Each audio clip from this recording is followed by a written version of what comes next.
60,000 years ago, long before the pyramids pierced the Egyptian sky or Carthaginian ships crossed the Mediterranean, a remarkable people walked into North Africa and claimed it as home.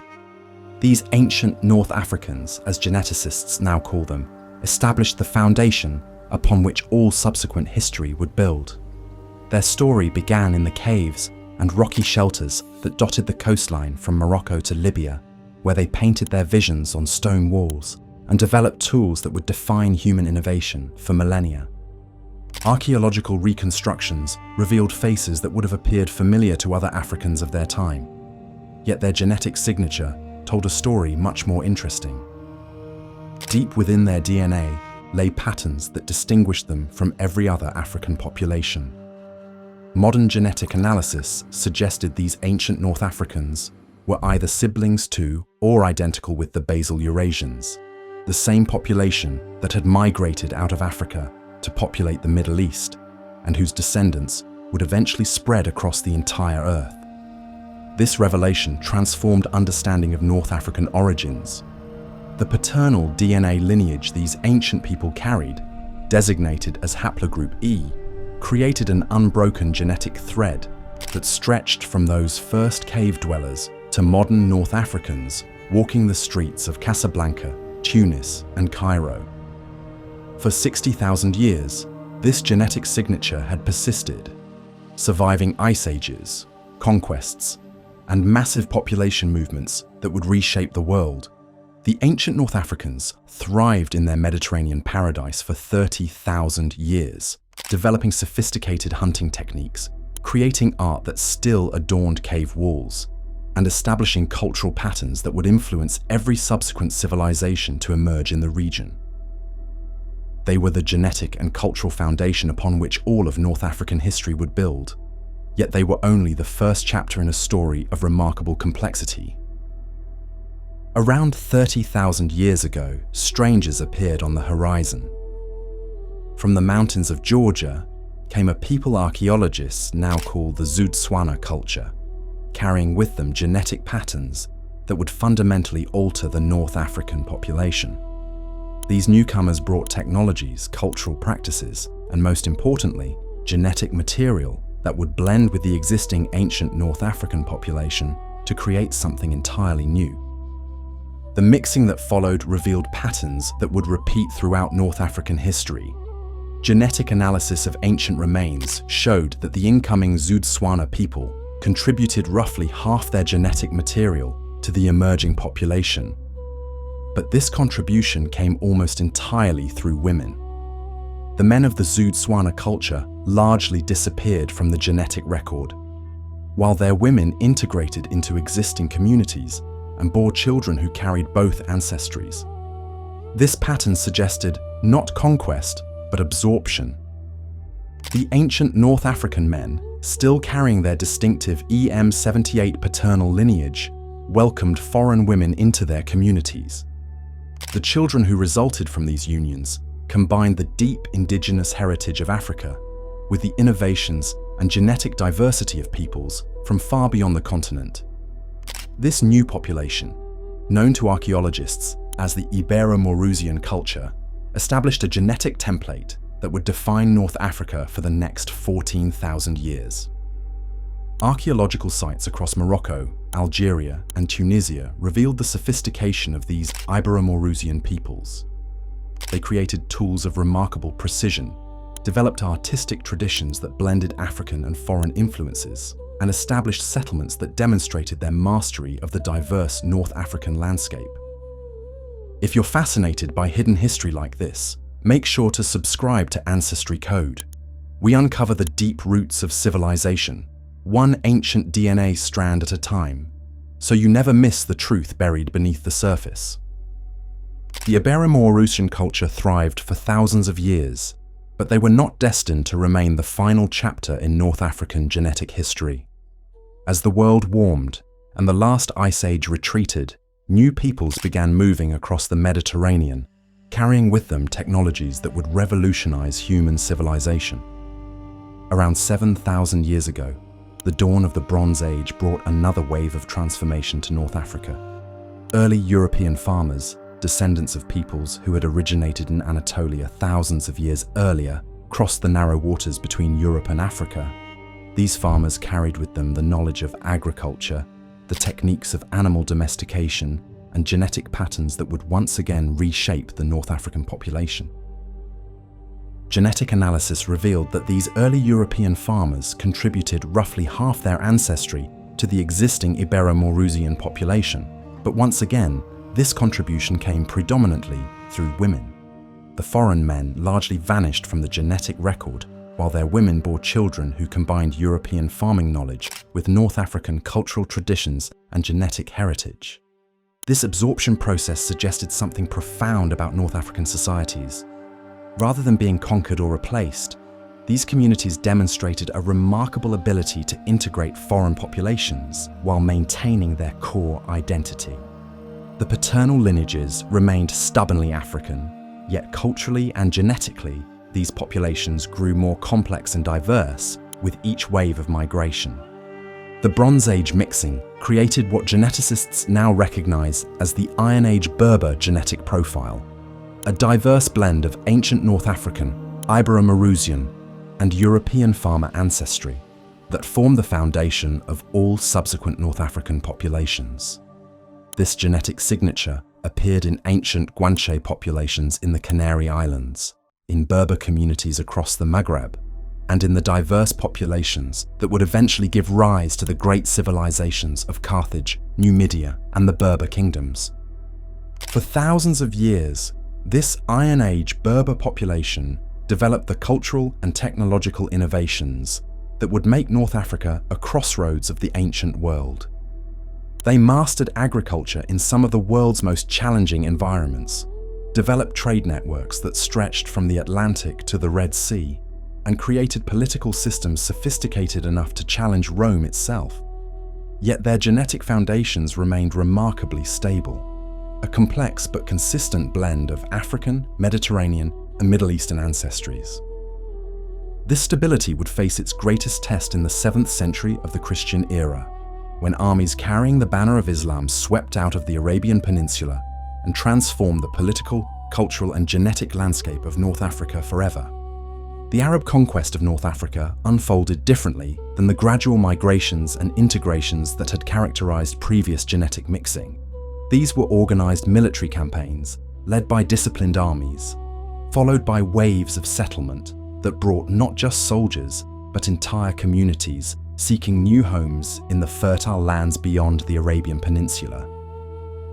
Yet even this dramatic transformation followed patterns that had been established thousands of years earlier.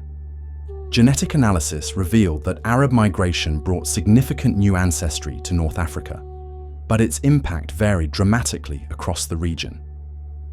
Libya, closest geographically to the Arabian Peninsula, received the heaviest influx of Arab settlers. Modern Libyan populations carried roughly equal amounts of Iron Age Berber and medieval Arab ancestry, with overall Arabian Peninsula genetic contribution reaching 30% of the total population. The new paternal lineage, J, characteristic of Arabian populations, appeared throughout North Africa for the first time, marking the genetic signature of Arab settlement. Yet even during this period of dramatic change, the ancient patterns held. The incoming Arab populations mixed with existing communities rather than replacing them entirely. The further west the Arab armies traveled, the more their genetic impact diminished. In Morocco, at the western edge of the Arab expansion, Arabian Peninsula genetic contribution dropped to roughly 10%, while the ancient North African genetic signatures remained dominant. The medieval Islamic period saw the flourishing of great centers of learning in cities like Fez, Tunis, and Cairo, where scholars preserved and expanded upon the knowledge of ancient civilizations, while developing new innovations in science, mathematics, and philosophy. Trade networks connected North Africa to sub-Saharan Africa, the Middle East, and Europe, bringing constant genetic and cultural exchange that enriched the already complex heritage of the region. But this golden age would face challenges that would fundamentally alter how North Africans understood their own identity. European powers, emerging from their own medieval period with new technologies and imperial ambitions, began to view North Africa not as a sophisticated civilization with its own heritage, but as a territory to be conquered, categorized, and controlled. The colonial period brought more than military occupation and economic exploitation to North Africa. It brought a systematic attempt to redefine the very identity of North African peoples according to European racial theories that bore little relationship to the genetic and cultural realities that had developed over thousands of years. French colonial administrators, drawing upon social Darwinist theories that were gaining popularity in European academic circles, began an ambitious project of racial categorization that would have profound and lasting consequences. They sought to divide North African populations into neat categories that would serve their administrative and political needs, creating artificial divisions between Arabs and Africans that had never existed in the fluid societies they encountered. The colonial project required the invention of racial boundaries that could justify European rule. French administrators declared that North Africans, whom they identified as primarily Berber and therefore indigenous to the continent, needed to be de-Africanized and reclassified as Arabs. This served multiple purposes. It severed North African connections to the broader African continent. It created a hierarchy that placed Arab identity above African identity. These colonial racial categories had nothing to do with the genetic realities that modern science would eventually reveal. They were political tools designed to facilitate control, created by administrators who had little understanding of the complex genetic and cultural heritage they were attempting to categorize. Yet these artificial divisions would outlast the colonial period itself, becoming embedded in political discourse, social relationships, and individual identity in ways that continued to cause conflict generations after independence. Modern genetic science began to unravel these mysteries in the early 21st century, as new technologies allowed researchers to analyze hundreds of thousands of genetic markers across entire populations. The results revealed North Africa not as a collection of discrete racial categories, but as a genetic crossroads where humanity had mixed and remixed itself over vast periods of time. Comprehensive genetic studies involving nearly 800,000 genetic markers across 125 North African individuals from 7 representative populations revealed some truly remarkable patterns. North African populations showed genetic signatures from at least 4 major ancestral components: Middle Eastern, European, Sub-Saharan African, and an indigenous North African component that was genetically distinct from all 3. These findings demolished the simple racial categories that had dominated political discourse for generations. North Africans were not purely Arab, purely African, or purely anything else. They were the product of thousands of years of human movement, mixing and adaptation, carrying within their genes the signatures of multiple continents and multiple encounters between ancient peoples. The indigenous North African component, which could be traced back to the ancient North Africans who first settled the region 60,000 years ago, remained detectable in modern populations despite all the subsequent mixing. This component was most frequent in Western North Africans, particularly among Berber-speaking populations, suggesting continuity between ancient and modern peoples that had survived every conquest, every migration, and every attempt at cultural transformation.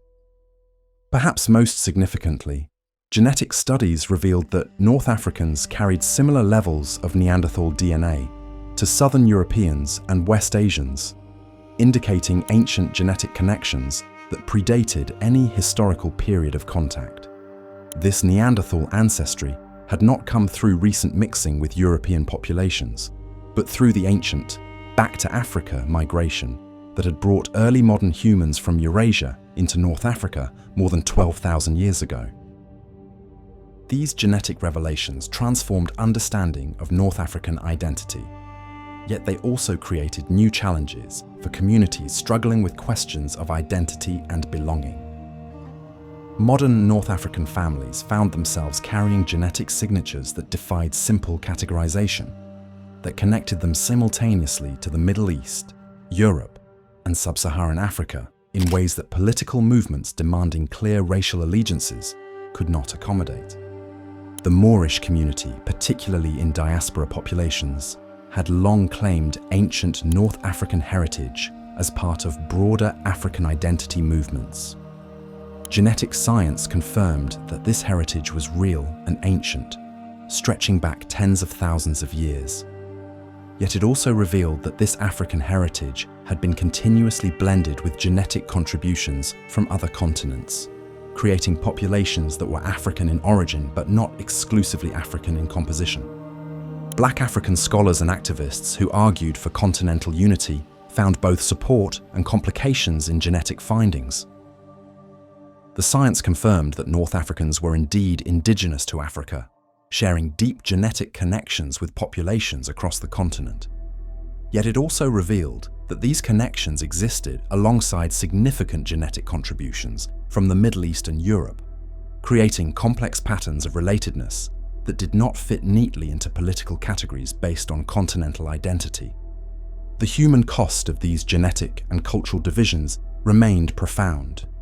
Children grew up confused about their identity, unsure whether they belonged to Africa, the Middle East, or somewhere in between.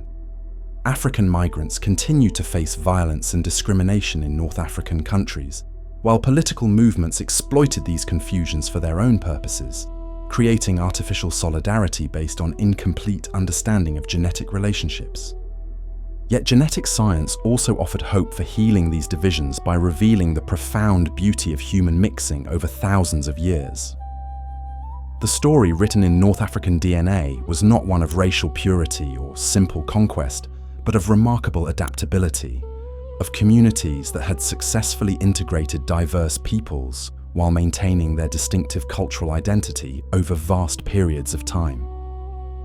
Modern research demonstrated that the question facing North Africa was not whether its populations were African, Arab, or European, but how to celebrate the complex beauty of human heritage that defied simple categorization.